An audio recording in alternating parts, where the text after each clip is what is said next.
I'm director of the Cuban Research Institute, which sponsors this talk. And I'd also like to acknowledge our co-sponsors, the College of Architecture and the Arts here at FIU. I'm extremely pleased to introduce our guest speaker, Dr. Michael Connors. Michael Connors is a Caribbean design expert and historian with more than 30 years of experience in writing, consultation, appraisals, and teaching in the fine and decorative arts. He received his doctorate degree in decorative arts from New York University and a Master of Fine Arts from the Universidad de las Américas in Puebla, Mexico.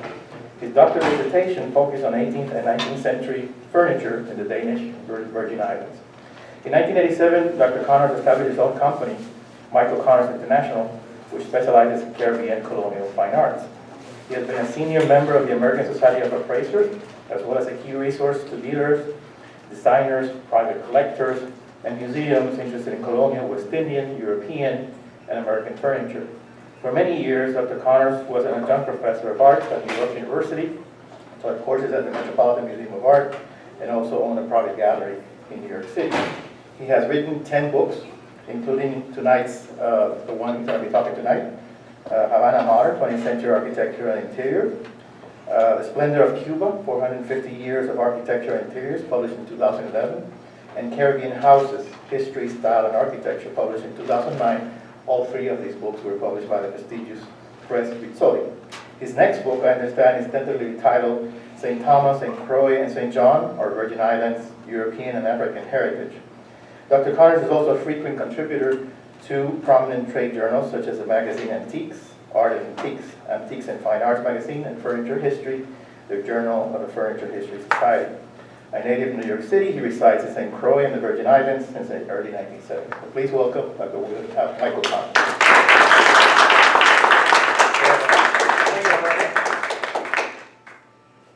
Thanks very much, and I appreciate you showing up tonight and commend you on being able to find a parking spot. I'm glad I started early because it's a real quandary trying to find a parking spot here at FIU. Tonight I want to take you through 20th century Cuba, or 20th century Havana. 1902 to approximately 1970 is what I cover in the book, and I'm sure that all of you, I'll try not to be too professorial, but I know that all of you know the history of the U.S. coming in under the auspices of the state of Maine, sinking in Havana Harbor in 1898, and in the last 3 months of the year, they renamed the War for Independence, the last War for Independence, the Spanish-American War. Sat down at the table with the Spaniards to sign the treaty. The Cubans were not invited. Occupied the island until May 20th, 1902. With that intervention and occupation, Americans did bring in a lot of money, build infrastructure, and prompted up puppet governors and politicians for their stay. Be that as it may, what I'm only interested in doing, one of the reasons I'm invited back to Cuba, I've been going to Cuba for 14, almost 15 years now, is because I do not talk about politics in Cuba, and I make a point of that, not talking about politics here. That was difficult at the Bacardi Center when I spoke there, but I did get through it, and I think everybody enjoyed it because they certainly bought the books. So this book has over approximately 250 photographs of buildings, houses, mansions, palacios that were built between the turn of the 20th century, 1900, and the last one I think was that I show are the ISA, the School of Arts, 1964. But today I don't want to talk about the owners who owned them before they were nationalized by the regime, and I don't want to talk about who owns them or who lives in them today. or even the architects. I will mention some architects. There's a thorough listing of all of that in the book, but we don't have time for it today. And I want to be sure and have enough time for questions and answers after this, this presentation. So my idea today is to give you an idea of the beauty of Cuba, a Cuba that is still beautiful.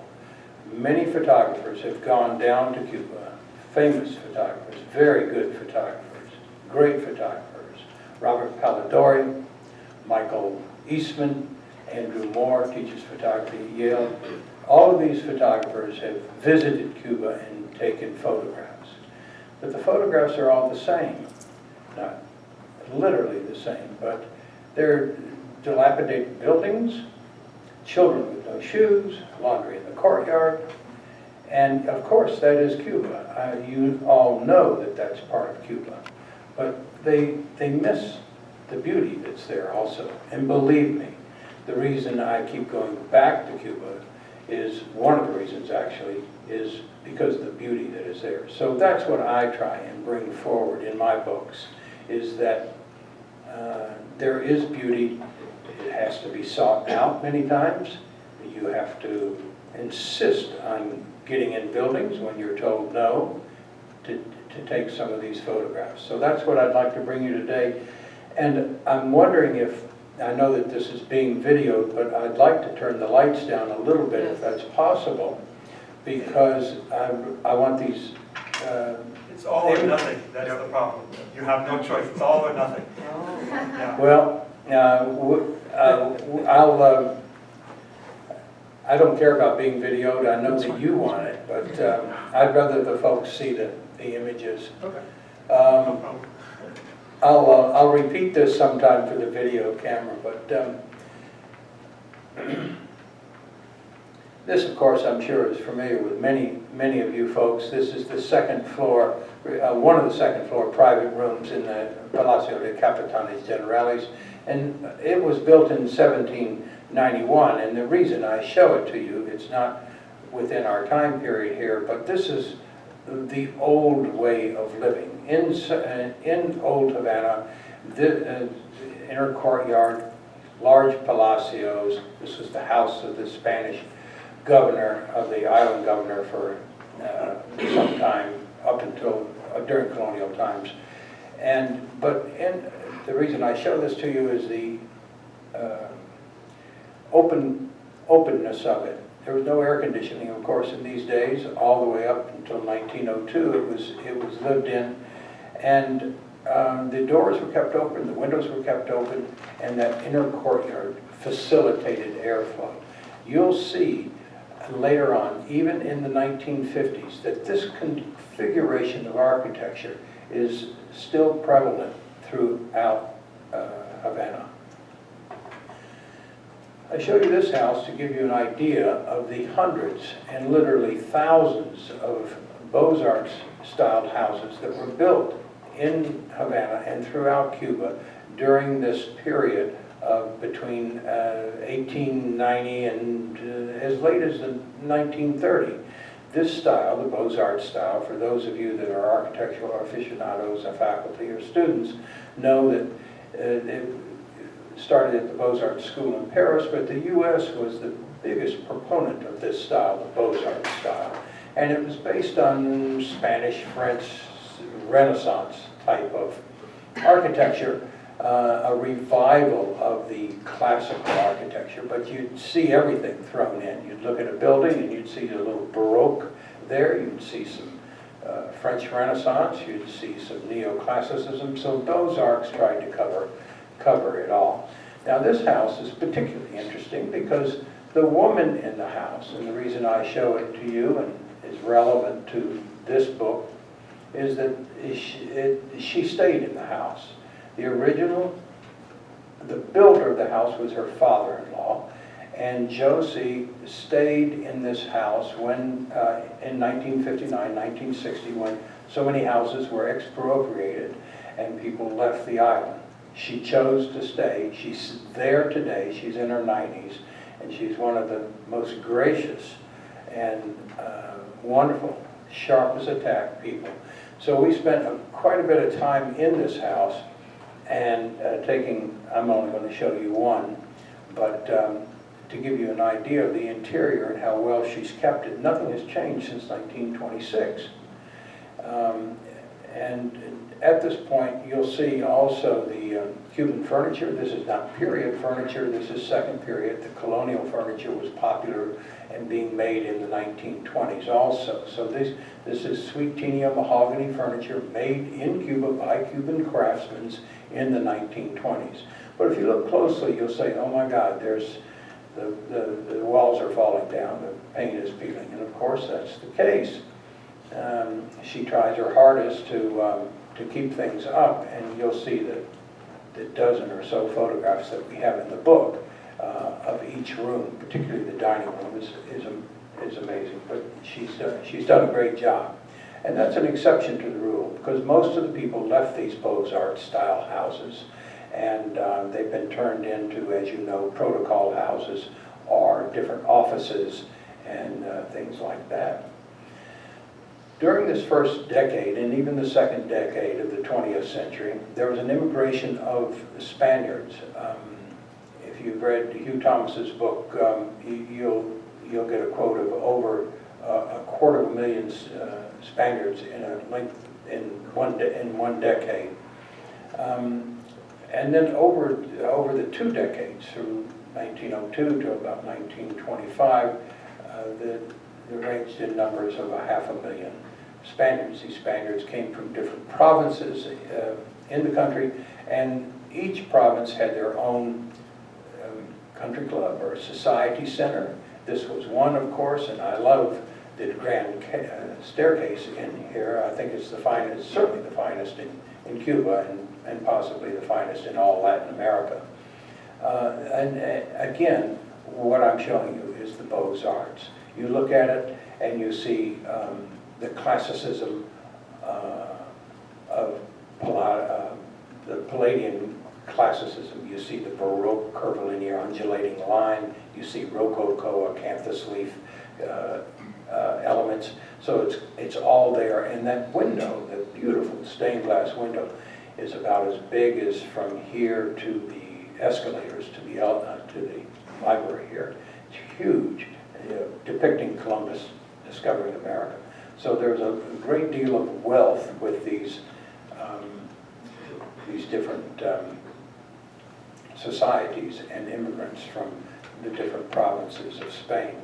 Now this is an interesting photograph because we were trying to get 3 buildings in one here, but the cupola of the Capitol is most prominent here, and as you know, Cubans are very proud of that. It was done in Machado's reign there, and in the foreground is, of course, what is now the Grand Theater, but it was also another Spanish society center. A little anecdote about this photograph: people say, well, you must have photoshopped the moon in there. Well, Nestor Martí, who was the principal photographer for this book, he is a young Cuban photographer. He lives in Havana and worked tirelessly with me over a period of 2 years to get the right shot. This particular night, I think he must have taken anywhere, I'm not exaggerating, 30 or 40 photographs to get the composition of the moon just perfect to print it. So I take great pride in this book because a lot of this photography I consider fine art, not just a decorative photograph. This is another house, 1916 it was built. The British ambassador rents and lives in the residence now. When I was researching this, I came across papers where they would take big wooden planks and put over the pool and use it as a dancing platform. So it served both as a dancing floor and a swimming pool. It was the first swimming pool indoor swimming pool built in Cuba, 1916. And not enough of the roof or the ceiling is shown, but you can detect that mudéjar type of Spanish Moorish influence in this room also. This was one family home. It is a mixture of Beaux-Arts and Art Nouveau. Art Nouveau started with these immigrants from Spain. They brought with them this new art from Europe that was beginning to be popular at the turn of the century and through the first decade of the 20th century. So you have to look closely above the windows and the doors to see that undulating, top-heavy, curvilinear Art Nouveau line. But this building is now the Spanish Embassy, right on the edge of Old Havana and Central Havana, overlooking the Malecon. Skyscrapers became popular. You can see that we're going chronologically here, and the building, of course, in the left-hand section there is the Cuban Telephone Company, and a close-up. We were on top of the Saratoga, what is now called the Saratoga Hotel, with a telephonic lens to get the top tower on that. And I'd never been inside the building, and we were finally given permission to get inside the building for only one morning. But it was amazing, and we did get some of the interior shots that you'll see in the book. If you have time before you leave, you can page through and see some of the other 200 photographs that we've taken. The Art Nouveau that we find around Havana is really amazing. You can walk down almost any street and see one building or Art Nouveau elements or characteristics in a building, or even the building itself. Like this, we just happened upon it. It's never been photographed before. I've never seen it in any of the guidebooks or any of the books on Art Nouveau. But not only the exterior, you see this sort of cupola type of gallery window here. The window is in a leaf shape. There are no straight lines any longer. And for you architectural students, you know that each style or each period is either an embellishment of the preceding period or a reaction against it. So in the case of the Baroque movement, you see the Baroque movement embellished and it turns into the Rococo movement. But then the next period, the neoclassical period, is a reaction against the Rococo with straight lines. So here we see the Art Nouveau reacting against the Beaux-Arts period, which was so popular at that time. And even in interiors, you can see the interior shot on the right, where the furniture is very curvilinear and, in a sense, also top-heavy.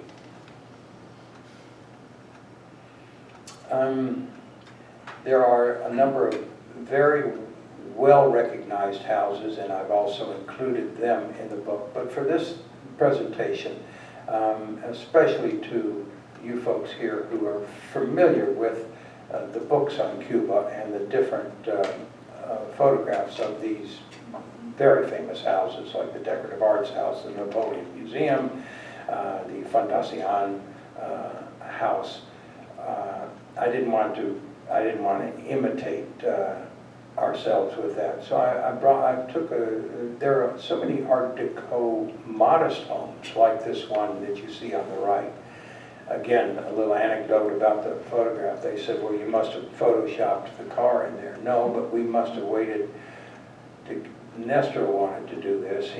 I must have been there 45 minutes before he got the right car. We photographed this house with yellow cars, red cars, purple cars, black cars, white cars, but this is the car he wanted. We waited, we got it, and actually the book took a year longer than it should have because of this kind of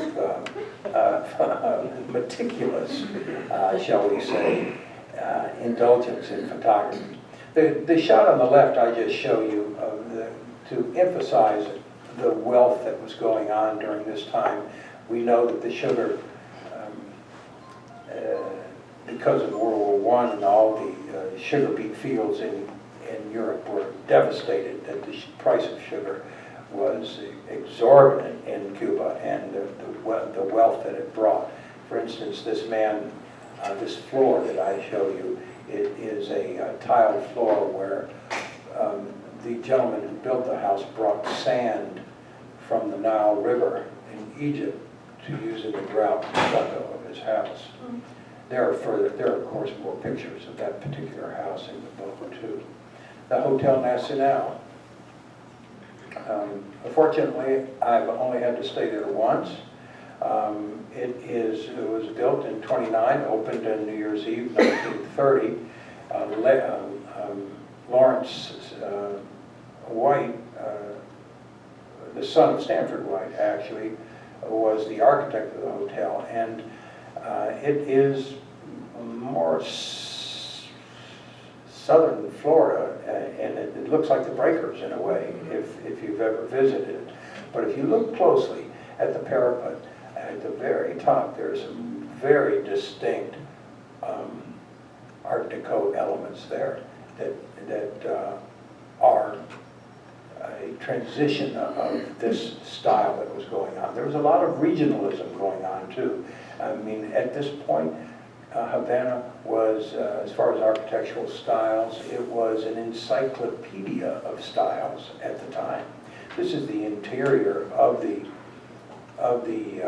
Nationale, and believe me, it was not easy getting this shot because that lobby is packed all the time. Original Spanish tiles, all original Cuban mahogany, and the only thing different in this lobby than what was different in 1930 is they're using the energy-saving light bulbs in those chandeliers now.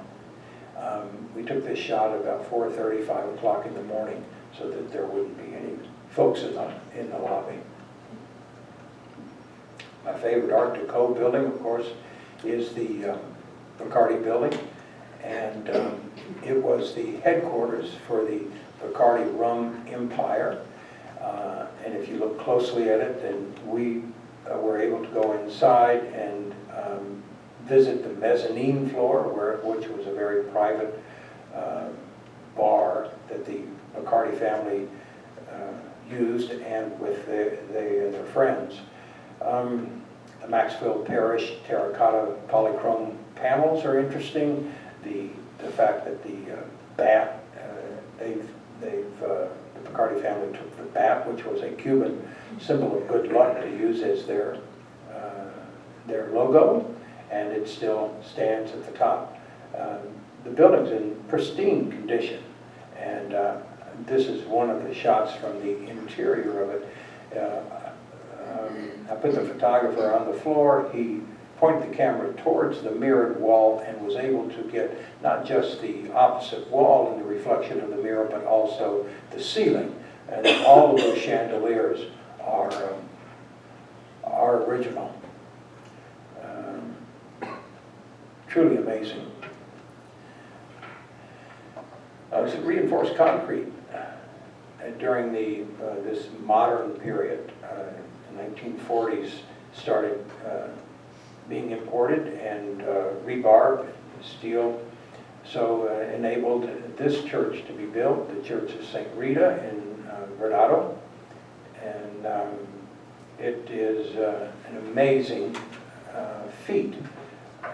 This was, they opened up the church especially for us for this shot, because whenever it is open there are always people there. Another wonderful interior is this building in Verdado.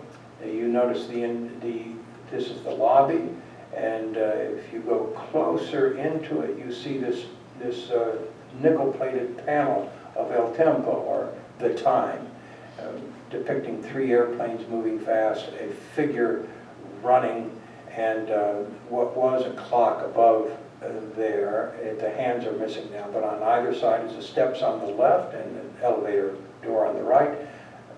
Moroccan red granite from Morocco, black granite from Italy, inverted step decorative elements, and it draws you, not only your eye, but you as a pedestrian, it draws you into the lobby, this decorative floor work. A closer look at this beautiful sculpture that stands there today and is being preserved to a degree. More of these modest homes, and when I say thousands, there are thousands of them throughout Cuba, and not just in Havana, but there was so much material just in Havana that I decided that I would keep the book centralized rather than going throughout all of Cuba. But this is a beautiful home by an artist, and he actually incorporated the reliefs that you see on the front himself. The interior of the American Theater. The only thing we did in this photo was move a couple of these chairs to balance the composition of the photo. But nothing has changed since the mid-30s till today. This was the ladies' cloakroom. So the ladies would gather here during intermission and have a smoke or powder their nose, one thing or another, but literally nothing has changed. And we visited all the different, the two different cloakrooms and the smoking room, and were able to photograph it all. The interior of it is reminiscent of a seashell almost. You have that feeling. And you see here where the Art Deco is becoming a little, bringing in a curve. And this what they call streamline modernism or streamline deco was very popular in Cuba. And we'll see more of that when as we go on this evening. Now, this is just one theater that it's still being used today, but it still has that very modern or Art Deco feel to it. And unfortunately, it has not been restored, and no preservation is being done on it, but it's still, the bones are there. Well, here's an example of this home, a modest home, late 30s, additions done on in the early 1940s of that streamlined modernism. Take a look at those three vertical windows in the middle of the house. Now I'll show you this next slide, and you see there are two slides on this, one on the right and one on the left. The one on the left is the three windows, but you go in the interior of the home, and that's the staircase that goes up the 3 floors with the 3 windows looking out. And I put the photographer at the bottom of the staircase to take the shot that is on the right, to give it sort of an abstract feel. Doing these books, like Jorge mentioned, after doing 9 or 10 of these books, your tendency is to imitate yourself.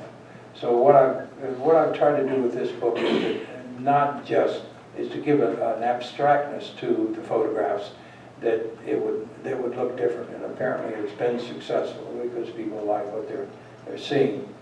Casa de las Americas, we were there a couple of days ago doing a different presentation, but a presentation of the book. We were invited by Casa de las Americas, and it is an Art Deco feel, but much later, so it's an interpretation of Art Deco.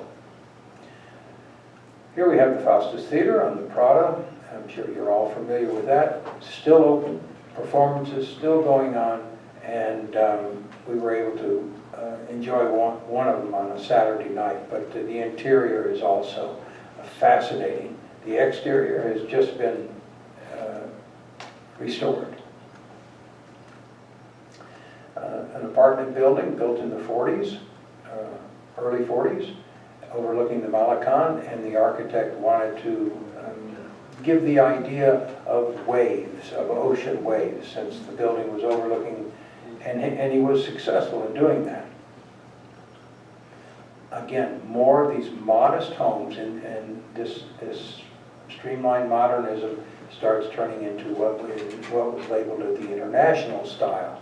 And there's more and more of that throughout Cuba, and particularly in Verdado and Miramar. This house is in Miramar, right between I believe it's on 26 and 28, between 1st and 3rd Avenues. And we all know about the gangsters. I mean, even the Nationale Hotel became famous with Godfather 2, with the meeting in 1946 of the Italian Cosa Nostra and the American Mafia. But here, this was built by Meyer Lansky, who was a gambler and a casino owner. There was a story that Ricardo Porro, by the way, the book is dedicated to Ricardo Porro, and he was kind enough to write the foreword to the book. He and his wife Elena, Ricardo Porro, for those of you that do not know, is a Cuban and an architect, lives in Paris now. He fled Cuba in 1966 and has lived in Paris since then, but has become a friend of mine over the years. He told me a story about this hotel. He said he was there. Wilfredo Lam was a personal friend of his at the time. And Meyer Lansky had originally commissioned Philip Johnson to build a hotel here. It was going to be called Hotel Monaco. Johnson did the drawings, he did the model, brought them down to Cuba, was in Cuba with them, and Wilfredo Lam was to be commissioned to paint the mural along the hallway that went into the casino. So Meyer Lansky stands up and says to Wilfredo Lam, "Now I want you to paint 2 big dice on this mural." At that point, Philip Johnson stood up and said, Mr. Lansky, don't be so crude." Well, that's not the way you talk to Meyer Lansky. So Ricardo Porro said that all of them were fired on the spot and told to leave. The model, for those architectural historians, the model and the plans for that original Hotel Monaco are in the Getty collection, the Getty archives in California. But needless to say, Philip Johnson did not build his hotel. This was built by a Miami architect. And the interior, this is the back of the hotel with a huge, huge pool. Esther Williams performed in this pool. One of the nicest things, they have 75 private cabanas arranged around the pool.